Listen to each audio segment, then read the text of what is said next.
Hey everybody, in today's video we are going to talk about the basic strategies of book buying for online book arbitrage. So if that's of interest to you, stay tuned.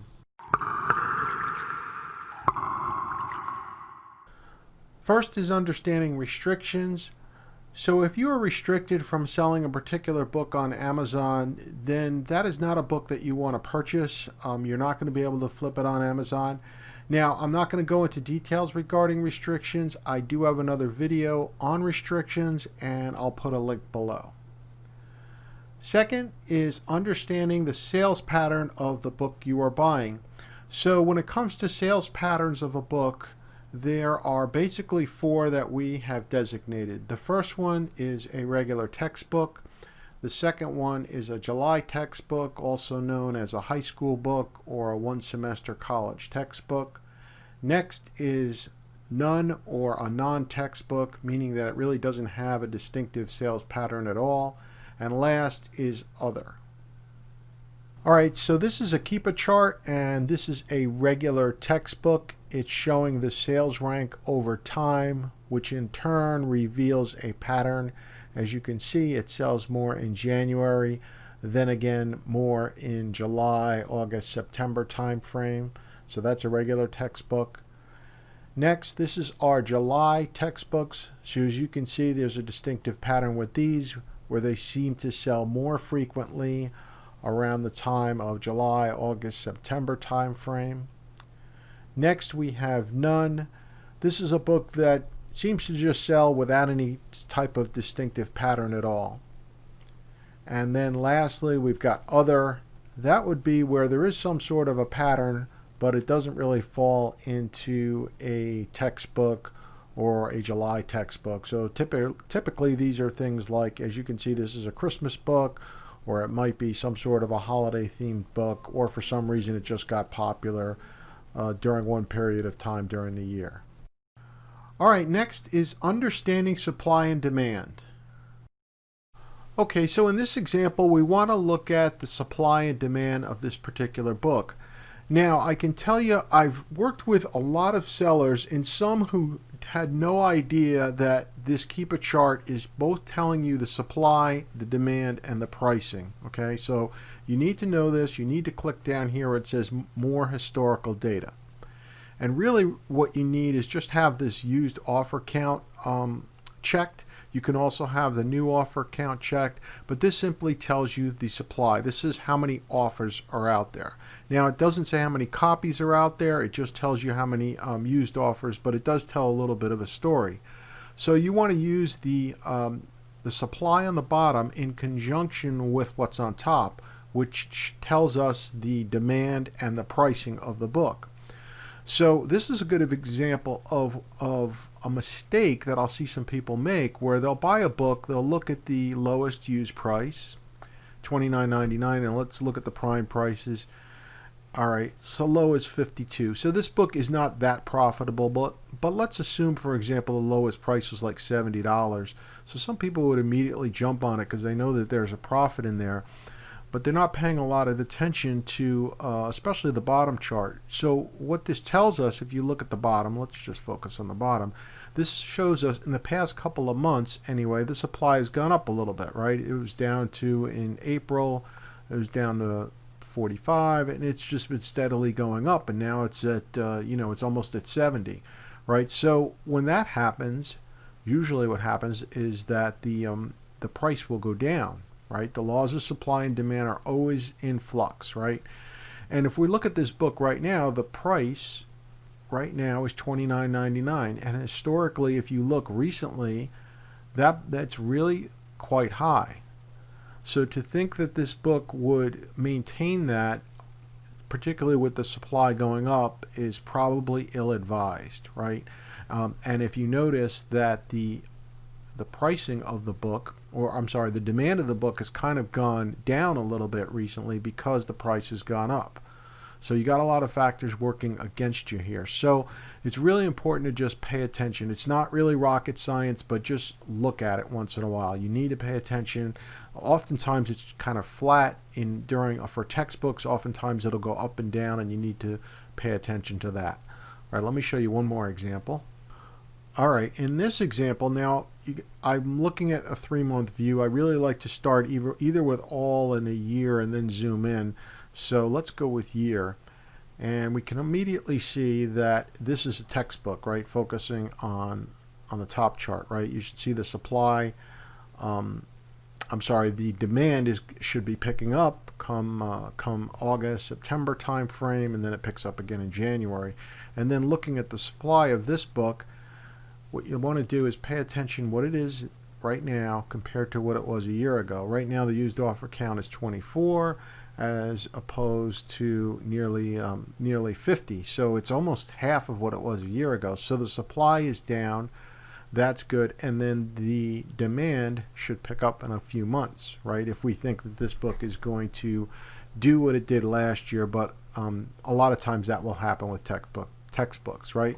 So this might be a book that it looks pretty promising because of the supply and the demand, right? It's favorable because of the time of year. So that's why you do need to pay attention to the time of year, the supply, the demand, and the pricing. And I haven't even looked at the pricing, but we can buy this book at $9.44. Let's see what and it's selling for $44.97, and there's not a lot of sellers. So this book, this is a book that has what I would say some positive signals coming up on textbook season because the supply is pretty low and the demand should be picking up soon. All right, so that's one thing you definitely want to pay attention to. Pay attention to the supply and demand, and I definitely recommend using the Keep a Chrome extension. Try not to shortchange yourself and look at anything else. As we built our tool, we could have put this into Master Book Flippers. We decided not to. Really, the Keep a chart is too important to skimp on, and you really want to look at it yourself, and you want to look at the full view as you see here. All right, and next we've got pricing. So first is buy at the right price. So when I say the right price, usually you want to try to buy obviously at the lowest price, regardless of what arbitrage business you're in, but you do want to try to pay attention to the right price. And this goes hand in hand with looking at the Keep It charts, looking at the supply and demand. All right, next is do not overestimate on price gap between lowest used price and lowest FBA price. So what I mean by this is some folks who do online book arbitrage, this is all they look at. They don't pay much attention to the type of book that they're buying. They don't pay attention to supply and demand. And you can get yourself in a lot of trouble doing that way, and you're putting yourself at a higher risk. So although it's important, I would say don't overestimate it. Next is don't underestimate the power of supply and demand. So there are many times when we do very, very well with book flipping by actually not paying much attention to the second bullet point, right? So when the supply and demand is very, very favorable for you, it is really a lot less important if there is a difference between the lowest used price and the lowest FBA price. All right, and some other factors to consider. First is the condition notes, seller feedback, and delivery time. All right, so this is where you'll find the condition of the book and a couple things you want to look for. You want to make sure that what is written here actually matches the condition. Sometimes the seller will make a mistake, or they don't know and they'll write a condition here that actually doesn't match. For example, they might say it's a very good condition and then they say that it's water damaged. So that is not a book that you would probably want to buy. The other thing you want to look for is sometimes in the condition notes they'll write that it's coming from out of the country, out of the USA, so it might be coming in from like Germany or the UK. So you could find that written in here somewhere, or sometimes it'll come over here in the delivery. So this is the delivery area, and you can see many of the sellers have, you know, a similar time frame. They're sending it media mail, depending on where you are in the country in relation to where they're shipping it from. It might take a little bit longer or a little bit quicker, but what you want to look out for is when it's going to take about 30 days to come in. Then you know it's probably coming in from out of the country. And then here's the seller information, and you've got the seller feedback. Now, there are times where, you know, you want to look, you know, this guy is pretty low. It says 83%, but then if you click on it, you can get a sense of really where where they're coming from and what has happened. So this seller is a 92% lifetime, and they've been actually kind of low consistently, but you can look at, you can look at some of the feedback recently. I know to save time, you really don't have the time to do this on every seller, obviously, but if you're getting it a good deal, I would have no problem buying from this seller, right? Occasionally you'll see some like this one here, for example. All right, the package did not arrive, so maybe that's the post office's fault, right? How do we know? So I wouldn't really hold this against the seller. So those types of things are going to happen, and that might be something you want to look out for. All right, next we've got the subject matter of the book and new editions. All right, first let me say, in general, these two things you should not be paying a whole lot of attention to. It's really not that important. It does come into play for some books, and I'll show you some examples, but generally speaking, you shouldn't be caring a lot about what the subject of the book is about. Let the data do the talking. Look at the keeper charts. You can figure out, is it a book worth flipping? Don't worry so much if it's a sewing book and you don't know anything about sewing and you're thinking if people want to buy it. Don't waste your time doing that. It is not a good use of your time. Let the keeper chart and the pricing and all that stuff come into play. All right, let's look at some examples that you do want to pay some attention to, and that would be a few subjects. One of them would be law books, right? So if you're an attorney, I presume that you'd want to be up to date on the most frequent or the most applicable newest laws. So that will come into play some. So I would look at these, and this is an example where this is a law book where you might want to look at a new edition. And what happens with new editions oftentimes, okay, so here is a new edition, doesn't even have a thing, and then you want to click on it, and you want to look at the keeper chart, and this is a new edition. So this is a good example that this new edition should have absolutely no impact whatsoever whether or not you're going to flip this book, because this has there's nobody buying this book. There's only a few sales recently, so I wouldn't care about this new edition. Okay, so where you would want to pay attention to it is if the current one you're looking at, if you notice that the demand seems to be going down, right, the sales rank is getting worse and worse, and then you look and you find out there is a new edition and those sales are getting better and better, and that's a lower ranked book, then that's a book you might want to stay away from. Let's give you another example. All right, there's another law book. We don't need to look at another law book. All right, so these will pop up every once in a while, sometimes a calendar, but really a book calendar, if there's such a thing. I've seen that out there. So obviously, if depending on where you are in the year, you may not want to be buying a brand new calendar, regardless of how much anybody's listing it for, right? I could care less what the profit might look like. If it is a calendar book, you don't want to pay attention to it, right? So, I don't know who's going to be paying $47 for this calendar. Maybe somebody will, but it looks like actually some people have. But anyway, I want no part of it. But if you want to go for it, you can try to flip books, calendar books that have the current year in it.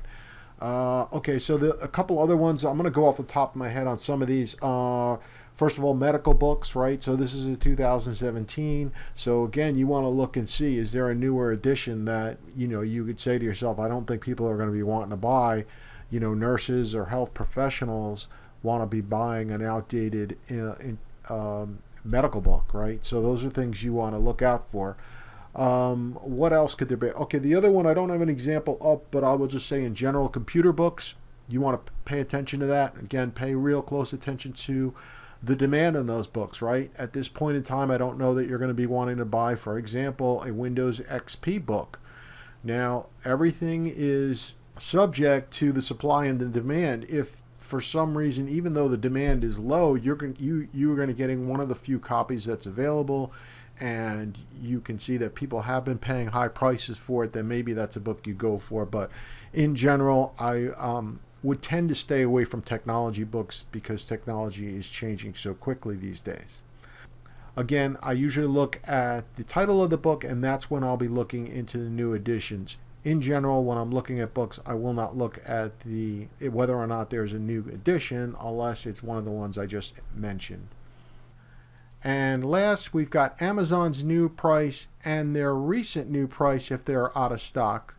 So if Amazon is out of stock, that does not mean you don't pay any attention to what they were selling the book at, especially if they were just ran out of stock, right? They could come back in stock, and immediately, if you had priced above their new price, it's suddenly going to be much, much harder to flip that book if Amazon is selling a new priced book lower than what you can sell a used book profitably for. Thank you for watching this video. If you'd like to learn more about Master Book Flippers, visit our website at masterbookflippers.com. We have plans for all budgets, and all of our plans come with a free 14-day risk-free trial. Thanks again, and don't forget to like and subscribe.